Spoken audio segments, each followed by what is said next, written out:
যাচ্ছে। মাছ মাছ কেনা মানুষ ভুলে গেছে, সবজি সবজি কেনা মানুষ ভুলে যাচ্ছে, ডাল ডালের বদলে মানুষ একটু নুন হলুদ তেল দিয়ে একটু ঝোল করে দিনটা রাতটা পার করে দিচ্ছে। আর ডিম, কৌস্তবদা বসে আছেন, যতই হোক আমার নেতা, বলতে খারাপ লাগছে, কিন্তু ডিম কখনো কিনতে গিয়ে মনে হচ্ছে এই ডিমটা নর্মাল ডেলিভারি নাকি সিজারিয়ান ডেলিভারি, এত দাম বেড়ে যাচ্ছে, বোঝা মুশকিল হয়ে যাচ্ছে। খাবে কি মানুষ? কারণ গোটা রাজ্যের অর্থনীতিটা ডুবছে। কেন ডুবছে ভাই?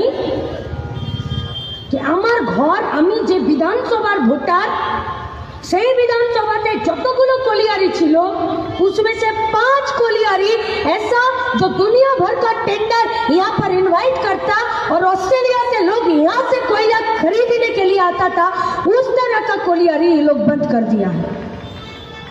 কেন আজকে গোটা দেশটার এরকম অবস্থা? কারণ আমার পাশের জেলা যেটা পূর্ব বর্ধমান, তাদের রাইস মিলগুলোকে আজকে আদানিদের কাছে বেচে দিচ্ছে। কেন আমাদের রাজ্যটার আজকে এই অবস্থা? কারণ আপনার ওই পাশে যেখানে পূর্ব মেদিনীপুর হলদিয়া থেকে যে সমস্ত আর নন্দীগ্রাম থেকে যে সমস্ত লোকগুলো এখানে বাজার হাট করতে আর এখানে কাজ করতে আসে, সেই হলদিয়া পেট্রোকেমিক্যালসকে সামনে রেখে যে কারখানাগুলো তৈরি হয়েছিল সেই কারখানাগুলো বন্ধ।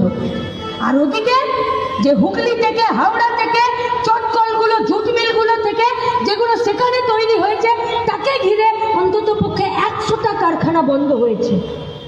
মড়ক লেগেছে, মড়ক, অর্থনীতিতে মড়ক লেগেছে। কে সোজা করবে? কে ঠিক করবে? কে? কেন সন্ত্রাস করতে হয়? কেন ভোট লুট করতে হয়? কেন খাকি বর্দি পড়া পুলিশকে হরিমোহন ঘোষ কলেজের ভোটের সময়, শুধুমাত্র নমিনেশন উইথড্রলের সময় নিজেদের মধ্যে ঝামেলাতে তৃণমূলের বড় চেয়ারম্যানের সামনে পুলিশ অফিসার তাপস চৌধুরীকে গুলি করে খুন করে দিল? তার হিসাব হলো? হলো না। কেন সেপ্টেম্বর মাসে আমির কার বেটা জানেন না আপনারা? যে আমিরের বাড়ি থেকে 18 কোটি টাকা তার খাটের তলা থেকে बेरोलो।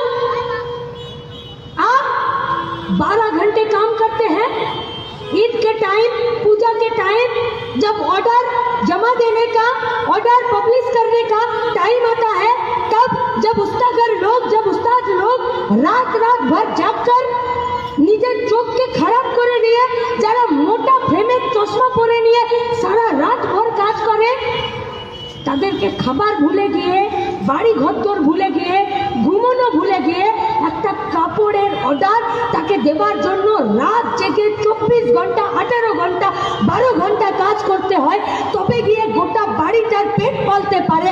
আমিরের কি ইনকাম ছিল যে ওর বাড়ির খাটের তলা থেকে 18 কোটি টাকা বেরোলো? ইডি ডাকলো, কে ওর বাবা? তার সাথে কোন তৃণমূল